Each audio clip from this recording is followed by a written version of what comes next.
El gran arquitecto del universo. Hoy vamos a hablar del deísmo masónico.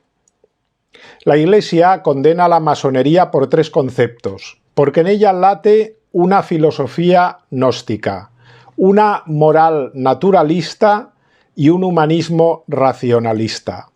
Por todo ello, por estos tres conceptos, es inconciliable con la doctrina católica, es decir, con la salvación que solo en Jesucristo se puede ofrecer a la humanidad.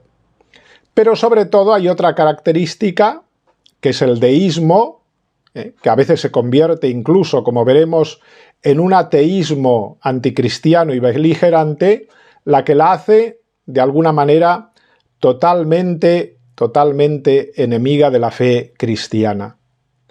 Deísmo es la creencia en Dios, vamos a aclarar este concepto en primer lugar. Deísmo es la creencia en Dios no según las enseñanzas de una revelación, sino mediante la razón natural, mediante la utilización de la simple razón humana. Dios se concibe solo como creador, en este caso. Podríamos decir el que da impulso inicial al movimiento de la creación, como el relojero que pone en marcha un reloj y después lo abandona a su suerte para que funcione según sus propios impulsos. Por lo tanto, este Dios del deísmo no es un Dios personal que busca una relación con el hombre a través de la revelación o de la providencia. Hay un rechazo total en esta concepción del deísmo de un Dios que se encarna. Esto no puede ser de ninguna manera, ¿no? Por lo tanto, es un Dios que no interviene en la historia, no interviene en su actitud salvadora, providente, a través de los milagros o de los hechos sobrenaturales. Por lo tanto, poco tiene que ver con el Dios cristiano. Y creo que esto es algo que hemos de tener claro desde el principio. No solo hablamos de un deísmo racionalista, que es propio de la masonería regular, sobre todo aquella que proviene de la Gran Logia de Inglaterra, sino que también hay una masonería, como decíamos, que llega hasta el ateísmo beligerante. Hay una masonería profundamente anticristiana, como es la que nace del Gran Oriente de Francia y en general tiene más difusión en los países latinos. Iremos viendo esa evolución del pensamiento masónico desde el deísmo hasta el ateísmo más rampante. Las sociedades secretas nacieron, todas ellas, a lo largo de los siglos, y la masonería es una más, nacieron de la tendencia a la organización de grupos selectos con la finalidad de alcanzar por ellos mismos una especie de sabiduría oculta y de un poder escondido. Una sabiduría oculta que respondía a esa llamada tradición secreta, ancestral. Estas organizaciones pretendían perseguir el crecimiento espiritual, el perfeccionamiento individual de sus iniciados al margen de cualquier religión institucionalizada. Proponían, además, lo sabemos bien, un cambio social subvirtiendo el orden tradicional e imponiendo un modelo liberal. Estos grupos iniciáticos y secretos transmitían esa sabiduría oculta a sus iniciados a través de símbolos, de ritos, de palabras, como es tan propio de la masonería. En definitiva, podemos decir, Dios era derribado de su trono para poner en él al hombre que encontraba en sí mismo la sabiduría, el conocimiento, la salvación y el progreso del ser humano. Esta era la visión de las sociedades secretas y es la visión, evidentemente, profundamente pelagiana, centrada en el hombre, de la masonería, rechazando toda salvación que venga del orden sobrenatural, que venga de Dios. En las Constituciones de Anderson de 1723, tenemos, por si os interesa, un vídeo dedicado a este tema, se hace alusión a Dios, gran arquitecto del universo. Muchos masones afirman, ¿no? La masonería es cristiana, es cristiana porque hace referencia a Dios, nos dicen. Vamos a ver en qué medida. es realmente cristiana y descubriremos cómo esto es una impostura. El artículo primero de las Constituciones de Anderson dice que el masón está obligado, por su compromiso, a obedecer la ley moral, y si comprende bien el arte no será jamás un ateo estúpido ni un irreligioso libertino. Y a continuación se promueve, dice, una religión con las que todos los hombres se encuentren de acuerdo, dejando que cada uno tenga sus propias opiniones, es decir, la de ser hombres buenos y leales, hombres de honor y de honradez, sean cuales sean las denominaciones que los distingan, en el orden religioso se refiere. Bien, ya vemos aquí a qué se apunta. Se apunta ese liberalismo religioso de cuño profundamente masónico que excluye cualquier autoridad revelada y que lleva a un sincretismo. En cambio, fijaos, el libro de las Constituciones, de los llamados antiguos, publicada por aquel que hacía cabeza entre ellos, por Dermot, en el año 1756, bajo el título, estas Constituciones, de Aimán Rezón, dice: todo masón está obligado, en virtud de su título, a creer firmemente y adorar fielmente a Dios eterno, al igual que las enseñanzas sagradas que los dignatarios y padres de la Iglesia han redactado y publicado para el uso de los hombres sabios. De tal suerte que ninguno de los que comprenden bien el arte pueda marchar sobre el sendero irreligioso del desgraciado libertino o ser introducido a seguir las arrogantes profesiones de ateísmo o de deísmo. Bien. Fijaos, hay una diferencia entre unos y otros, entre los que serían los llamados antiguos y los modernos al principio de aquella masonería anglosajona. La masonería anglosajona estuvo dividida, como digo, entre 1753 y 1813, en dos grandes logias o obediencias, la de los antiguos y la de los modernos. Ya hemos visto de alguna manera la diferencia. Dermot y la mayoría de los antiguos eran irlandeses y católicos y estaban enfrentados con los modernos a causa de la descristianización llevada a cabo en los nuevos rituales, a partir, evidentemente, de Anderson y de las Constituciones. La balanza, finalmente, se inclinó por las tesis de la masonería más liberal, aunque conservando la exigencia de afirmar al Gadu, al gran arquitecto del universo, como sigue siendo hoy propio de la masonería regular, al menos internacionalmente. Fijaos, esas modificaciones introducidas por Anderson incomodaron a aquellos irlandeses católicos. ¿Por qué? Porque ellos eran conscientes de que las antiguas constituciones landmarks de la masonería operativa, que era todavía cristiana, afirmaba la fe de aquellos gremios antiguos de constructores, pero que se había ido deslizando poco a poco y había ido contaminándose por ideas herméticas y gnósticas, pero recordaban todavía aquellas afirmaciones de fe cristiana. Por lo tanto, se rechazaban entrar por el camino de ese deísmo que empieza a perfilarse desde el nacimiento de la masonería especulativa. Pues bien, lo mismo pasó con los masones adictos a la dinastía estuardista, de cuño también, por ser escocés y partidarios de los Estuardo, de cuño más católico y tradicional. La supresión de la invocación a la Trinidad, el juramento de fidelidad a la Santa Iglesia de los antiguos gremios, que se había suprimido totalmente, pero que era común en la masonería operativa y cristiana, aquella masonería, vuelvo a decir, que no es la nueva masonería especulativa, sino aquella de los antiguos gremios cristianos de la Edad Media, ¿no? Todo aquello había desaparecido gracias a la acción destructora de aquellos dos pastores que fueron los constructores de esa constitución nueva, ¿no? De Anderson y de Jean-Théophile de Saguilier. Habían echado materialmente a la hoguera los antiguos landmarks excesivamente católicos para ellos. Los tiempos habían cambiado y los estuardistas católicos habían tenido que huir ante la persecución de los reyes protestantes de estirpe orangista primero y después hanoveriana, en los que la recién nacida masonería especulativa iban a encontrar sus mejores defensores.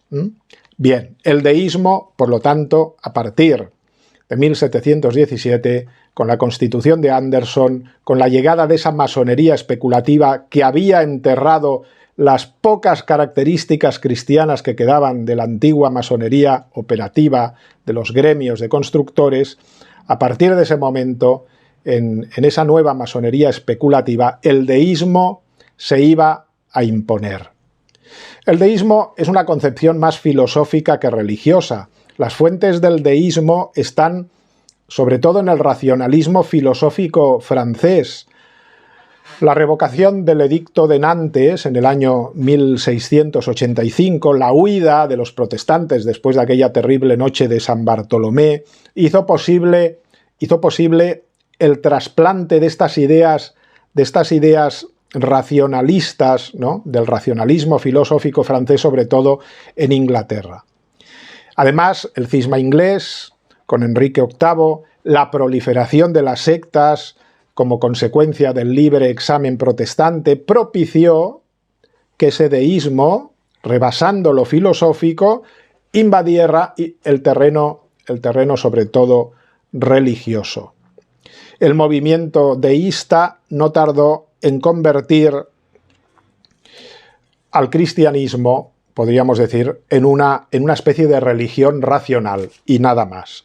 Tenemos el ejemplo, por ejemplo, en 1695 de un personaje tan trascendental como John Locke, que es el filósofo de la Revolución Inglesa, que había publicado su libro Racionabilidad del cristianismo, donde despojaba al cristianismo de toda sobrenaturalidad, dejándolo a un nivel puramente racional. Un año después, 1696, otro deísta importantísimo, John Toland, escribía Cristianismo sin misterios. Y en 1713, Anthony Colling, amigo de John Locke, había publicado su discurso sobre la libertad de pensamiento y los librepensadores. Bien, a todo esto hay que añadir también la influencia de lo que iba a ser la Royal Society de Londres, ¿no?, la Sociedad Científica Nacional más antigua del mundo, a la que también hemos dedicado aquí una conferencia, una charla, que creo que es muy importante para poder entender también este capítulo del deísmo. ¿Por qué? Porque es en la Royal Society donde de alguna manera se reciben sobre todo las ideas de la Ilustración, caracterizada por su ruptura con la escolástica, destruyendo la armonía entre la razón y la fe, pervertida por el libre examen protestante y tocada también por las teorías herméticas y gnósticas que venían a Europa desde época del Renacimiento. Bien, pues la Royal Society es importante tenerla en cuenta como también crisol del nacimiento de estas ideas deísticas. El pensamiento deísta no pudo naturalmente dejar de influir sobre Anderson, que era pastor protestante, cuando rehizo aquellas viejas constituciones góticas de la hermandad. El deísmo no tardó en convertirse en la religión de la Ilustración. La razón humana había sacudido, por fin, pensaban ellos, el yugo de la superstición católica, ¿no? John Locke dice estas palabras: a la supremacía de la fe sobre la razón debemos atribuir los absurdos que llenan casi todas las religiones que dividen a la humanidad. Bien, se puede percibir, pues, que la Revolución Inglesa de 1789 y el movimiento intelectual al que dio paso, especialmente el iniciado por la Royal Society, decíamos, son como las fuentes doctrinarias de la fundación de la Gran Logia de Londres. El Gran Oriente de Bélgica, en 1872, daría un paso más, fijaos, Hablamos a finales ya del siglo XIX. Ha habido todo un proceso.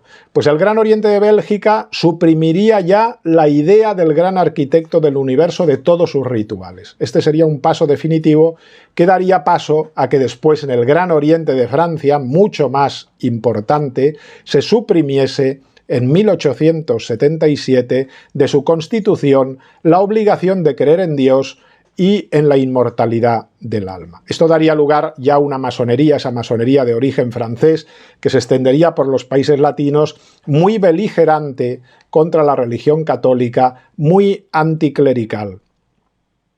La masonería fanáticamente anticlerical de finales del siglo XIX, se puede decir en verdad, es la consecuencia lógica de aquella masonería deísta del siglo XVIII, que pasada a posteriori por el tamiz de la Ilustración y de la Revolución Francesa, acabaría en estos presupuestos tan radicales y tan anticristianos. Pero esta es la posición. El deísmo primero, el ateísmo beligerante contra la fe católica después, de la masonería, en sus dos, podríamos decir, etapas. Pero también existe una masonería, y es bastante desconocida, que se llama cristiana a sí misma, y que presume de ser cristiana. Es el rito escocés rectificado, nacido en Francia en 1774, de la mano de Jean-Baptiste Villermoz. Su inspiración viene principalmente, este rito escocés rectificado, de dos fuentes. Primero, la doctrina esotérica de Martínez de Pasquali, personaje extraño, enigmático, iluminado, al que tanto Villermoz como Louis Claude de Saint-Martin conocieron y consideraron que era su maestro, su mayor influencia, y que su sistema era llamado nada menos que la Orden de los Caballeros Masones Elegidos Cogens del Universo, ¿no? Con esto pues ya vemos las pretensiones del tal Martínez de Pasquali, ¿no? Algunos dicen que Martínez de Pasquali era de origen español, que era judío, quizá, bien, no se sabe exactamente, por eso digo personaje enigmático y realmente sorprendente. Pues bien, esta es una de las influencias del rito escocés rectificado. La otra es la estricta observancia templaria. De ahí nace, de hecho, es una escisión de la estricta observancia templaria, este rito escocés rectificado. Pues bien, la estricta observancia templaria, hablamos de ella cuando hablamos de los templarios y los masones, en aquel capítulo, también este sistema alemán de alguna manera influye positivamente en este nuevo rito denominado cristiano, sobre todo por su aspecto caballeresco, el aspecto no tan masónico, diría yo, como caballeresco, ¿no? ¿Por qué? Porque aquel estricta observancia templaria pretendía ser la heredera nada menos que de la orden templaria desaparecida. Bien, pues estas son las influencias del rito escocés, fijaos, ¿no? Uno de sus miembros, sorprendente miembro, que muchos conocemos por otros conceptos, por ser un contrarrevolucionario muy activo en contra de la Revolución Francesa, de la Ilustración, como es Joseph de Maistre, era miembro de esta obediencia, de este rito escocés rectificado. Él es el que da origen a este término que es el cristianismo trascendente. Cristianismo trascendente, fijaos. Es una masonería que se pretende cristiana, pero vamos a ver qué clase de cristianismo y vamos a ver si tiene algo que ver con la verdadera fe católica. Bien, de Maistre afirma en las veladas de San Petersburgo: es lo que algunos alemanes llamaron cristianismo trascendente. Y ahora nos va a decir lo que es. Esta doctrina es una mezcla de platonismo, origenismo y filosofía hermética, ya nos lo ha dicho todo, ¿no? Sobre una base cristiana. Los conocimientos sobrenaturales son el gran objetivo de sus trabajos y de sus esperanzas. No dudan en absoluto de que sea posible al hombre ponerse en comunicación con el mundo espiritual, tener un trato con los espíritus y descubrir así los más raros misterios. ¿Ve? Estamos en esa pretensión gnóstica de siempre, ¿no? De ese hombre iniciado que busca y que encuentra sin necesidad de la gracia un verdadero pelagianismo gnóstico. Bien, su dogma fundamental es que el cristianismo tal y como lo conocemos hoy, dice de Mestre, solo es una verdadera logia azul hecha para el vulgo. Es decir, para unos pocos que comienzan a conocer el cristianismo va bien ese cristianismo que predica la Iglesia Católica, ¿no? Pero eso es como para niños que no tienen aún una iniciación y no han profundizado en los misterios de la fe. Para los iniciados, en cambio, hay unas verdades ocultas que solo pueden ser alcanzadas por medio de la iniciación en la masonería. Pero depende del hombre de deseo elevarse de grado en grado masónico hasta conocimientos sublimes de la fe cristiana, tales como lo poseían los primeros cristianos, que eran verdaderos iniciados, ¿no? Aquí se distingue muy bien esa pretensión siempre de distinguir unos cristianos, que son los pobres cristianos que van a la iglesia, que cumplen y que creen en los dogmas, pero que son como niños que tienen un conocimiento vago y penoso de la fe cristiana, y los iniciados, ¿no?, que han conocido pues los secretos, ¿no?, los secretos de la fe cristiana que Jesús solo guardaba para sus íntimos, no para todos. Esta pretensión está muy presente en el gnosticismo desde siempre, ¿no? Declaraba en su memoria al duque de Brunswick del año 1781 que esperaba, decía él, añadir al credo algunas riquezas. Es decir, o sea, el credo no era suficiente, había mucho más que se podía encontrar, que el hombre podía encontrar, ¿no?, en este proceso iniciático. Marcado por la lectura de neoplatónicos como Orígenes había caído en estos errores, Orígenes de Alejandría, creía en la existencia de una tradición secreta, ¿no? Había una doctrina esotérica, escondida, solo apta para unos iniciados, y había después una doctrina exotérica, es decir, exterior, que era para el vulgo, para la mayoría, para los no iniciados. Sostiene en su ensayo sobre el principio generador de las constituciones políticas que las definiciones dogmáticas de la Iglesia ocultan más que protegen la verdad, decía. Se atrevía a decir, las verdades dogmáticas ocultan la verdad, no la velan de alguna manera a los ojos de los profanos. Solo los iniciados, traspasando ese velo por la iniciación, llegan al conocimiento de la verdad plena. Esto es el cristianismo trascendente. Esto es el cristianismo del que presume el rito escocés rectificado. Este cristianismo gnóstico, herético, por lo tanto. Cuidado. Cuando nos dicen somos cristianos, nos dicen esto. La ciencia del hombre. Lo explica, por ejemplo, un autor de esta orientación, Jean-Marc Vivensa, en El corazón del régimen escocés rectificado. Apunta a un conocimiento que está más allá de la enseñanza impartida por las diferentes confesiones cristianas, nos dice este autor, como apuntarán siempre ellos, ¿no?, que ultrapasan cualquier definición dogmática o verdad definida.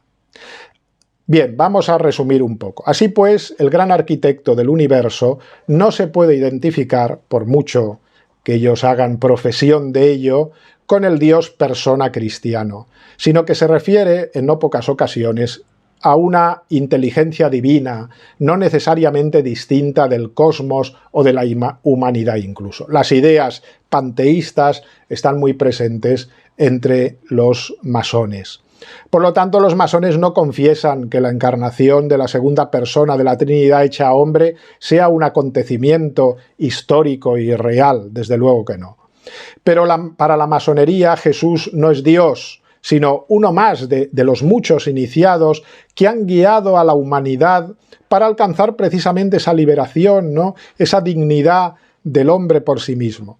La masonería, por lo tanto, inscribiría a Jesucristo, y lo hace, en la lista de esos iluminados de Zaratustra, Krishna, Buda, incluso personajes ficticios como Hermes, Orfeo y otros de la historia como Pitágoras, Platón, Lao Tse, Confucio, Moisés, Mahoma, todos en el mismo saco como iniciados que tuvieron una experiencia singular de esta verdad, ¿no?, oculta, de esta tradición secreta, que finalmente ha preservado, sobre todo, claro, nos dicen, la masonería.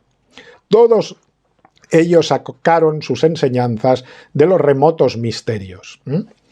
La masonería va a admitir, en el mejor de los casos, que la sabiduría secreta que ella guarda desde tiempos remotos, como siempre pretenden las sectas secretas gnósticas, se desarrolló en todas las religiones antiguas de alguna manera, al menos por un tiempo, pero se pervirtió cuando se institucionalizaron. Y solo ella, la masonería, detenta hoy en día ese conocimiento arcano, nos dicen, y llama a todos los creyentes de buena voluntad a refugiarse bajo su manto sincrético y maternal, abandonando la superstición sobre todo católica, ¿no? Esta es la visión de la masonería. El dios de la masonería, en definitiva, y vamos a decirlo así, es el mismo hombre. Esta pretensión blasfema y sacrílega está muy presente en sus presupuestos, ¿no? Es el mismo hombre que está en las logias en proceso de iluminación mediante el trabajo esotérico que propicia que de la piedra bruta surja finalmente la piedra tallada apta para la construcción del nuevo templo de la humanidad. Nos encontramos, por lo tanto, ante una elevación del hombre que no tiene nada que ver con la acción de la gracia divina, un hombre que no se abre a la salvación, sino que se salva a sí mismo, un constructor de torres de Babel que finalmente, lo sabemos bien, siempre acaban cayéndole encima. La construcción del templo masónico, de este templo interior y al mismo tiempo del templo social, es una conquista, nos dicen, que el hombre realiza a través de un camino iniciático de tipo esotérico. El hombre saca de sí mismo la luz, no la recibe de fuera. Voy a acabar con unas palabras del que entonces era cardenal Joseph Ratzinger, después Papa Benedicto XVI, cuando era prefecto de la Congregación para la Doctrina de la Fe. Los obispos alemanes durante un tiempo, en la década de los años 70, habían intentado un acercamiento con algunas logias que se pretendían cristianas, como estas de las que hemos hablado, con estas ideas tan singulares gnósticas, ¿no? Herméticas, ¿no? Para ver si realmente podía haber un acuerdo. Realmente las consecuencias fueron totalmente negativas por parte de los obispos, que se dieron cuenta de la irreconciliabilidad total de la fe católica con las doctrinas masónicas, ¿no? Pues bien, apuntaba el cardenal Ratzinger estas palabras para explicarnos cuál es el verdadero concepto de Dios que tienen los masones. Dice: en los rituales, el concepto de gran arquitecto del universo ocupa un lugar central. Se trata, a pesar de toda la voluntad de apertura al conjunto de lo religioso, de una concepción tomada del deísmo. Según esta concepción, no existe ningún conocimiento objetivo de Dios, en el sentido del concepto de idea personal de Dios que hay en el teísmo. El gran arquitecto del universo es un algo neutro, indefinido, abierto a toda comprensión. Cada uno puede introducir allí su representación de Dios, el cristiano como el musulmán, el discípulo de Confucio como el animista, o el fiel de no importa qué religión. Para el francmasón, el gran arquitecto del universo, continúa Ratzinger, no es un ser en el sentido de un Dios personal, y por esta razón le basta una viva sensibilidad religiosa para reconocer al gran arquitecto del universo. Esta concepción de un gran arquitecto del universo reinando en un alejamiento deísta mina por la base la representación del Dios del católico y la respuesta que da a un Dios al que se dirige como Padre y Señor.